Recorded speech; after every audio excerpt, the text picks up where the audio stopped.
Yes. So what are like you can say 4 techniques that will help you that you can do anytime. You see, you got to. This is the important thing. You got to be able to do these anytime, because most of us aren't in an ashram, and we're not just sitting in a dark room all day. These are techniques you can do any time of the day. Okay, at any moment, you could be in a fist fight, and you could be applying one of these techniques, or you can be having sex, and you apply this technique. And I recommend applying these techniques in those extenuating circumstances, and watch how they transform. Hopefully you don't get into a fight, but if you do, practice these techniques. So one you can say is breathing. There's different, you got to find your way. There's so many different, you can say, techniques about the breathing. You can just pay attention to your breath. You're waiting in the line at the post office, and people are talking nonsense and stuff. You can feel the consciousness wanting to incarnate into this external realm, and start to pay attention to that. And then there's a feeling like, whoop, I lost myself because I'm in that. So then you want to bring yourself back. This is part of the play. This is part of the game. Everybody has to do that on some level. If they say they don't, they're lying. Now we can say that this happens effortlessly after a certain point. Okay. But still, sometimes there's the appearance of effort to do. All right? So it's like that. So you can start to pay attention, like something's breathing, or you can start to do the pranayama in action, meaning when you're out in the world and you're doing stuff. You can 2 seconds in, you can hold for 2 seconds, 2 seconds exhale, or you just pay attention to your breath. Just whatever. You don't try to, make it 1 second or 2 seconds or 3 seconds. That's one technique that can work. Depends on our constitution and our temperament and our karma, the receptivity of our mind. Some people, they really like visualization. Maybe you can visualize stuff. I'm not really going to speak on that because I'm not that type. I don't have the visual samskaras, That's a whole nother world there. Visualization, and you're meditating, you're at the river, and you see your inner child, and you welcome it, and all that stuff, Or you visualize mountains of money, and whatever. Another technique, you can bring your attention to this center, to this core. It's an abstract concept, but something intuitively knows what that is. There's just some kind of center. It's consciousness, But sometimes if we use the word center, that works better. Other people feel better. Use the word presence. You put your attention on this presence, this vibration, this feeling that you know that you exist. You see, if you switch everything off, there's still something here that's existing. So you can put your attention on that, and then that can ground a busy mind or a restless nervous system. It can kind of help to fuse this human construct self back with its source self. Third technique is prayer. Prayer is super powerful. Now, the more devotional and bhakti you are by nature, this works even better. It's great. There's millions of prayers. I don't know. You got to find a prayer that really works for you, that speaks to you. My favorite prayer is, God, rid me of ego, merge me with you. I like that prayer.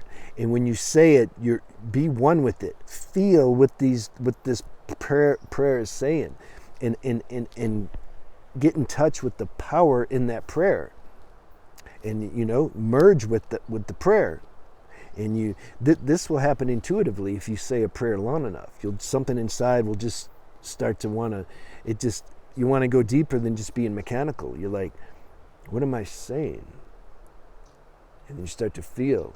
You feel the energy and vibration of those that's contained in those words and where they're pointing. And then you be one with that, and you flow with that. And then And you can do that any again, if you're in a fight, having sex.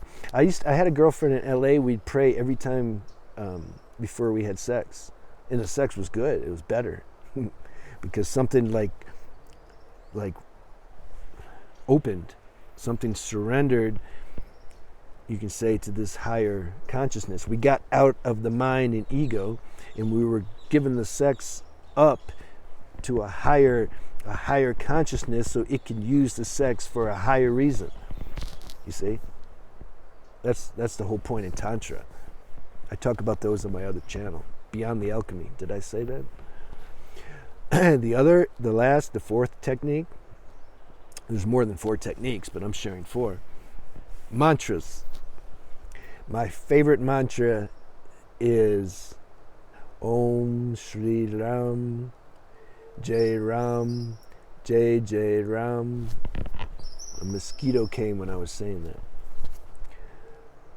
but I didn't smack it till I was done because I'm disciplined.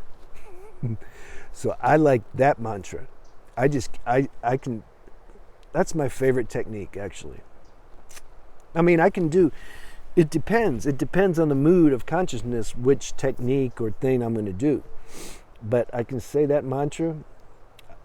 I like it. I say it verbally. I'll whisper it. I'll say it quietly.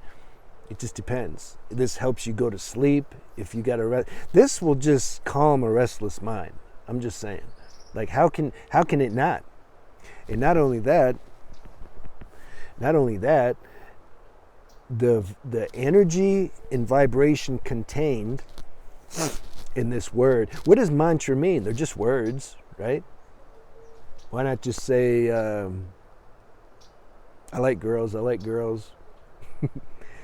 Why not just say that? Will that work? No. Why?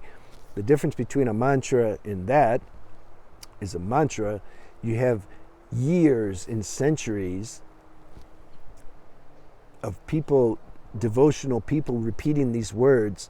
And so it's like these words they're like a vessel for some potent vibration and energy. It's like these shrines that you visit, that I visited in India, but also here when I went to the SRF ashram, and also the Lake Shrine and Pacific Palisades. Strong energy. And even in Brazil, when I went to Jhana God in that meditation room, because there was so much concentrated energy because of so much worship for so long, that energy stays in this particular environment or word, whatever. And so then when you repeat it, you get linked into that.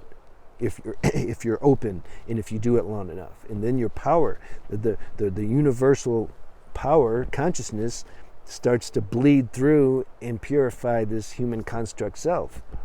That's the purpose of doing that. It's all about fusion. We want to merge with our higher self, and then our mind will be quiet. And the more quiet our mind is, the more automatically we recognize this higher presence and this higher state of consciousness.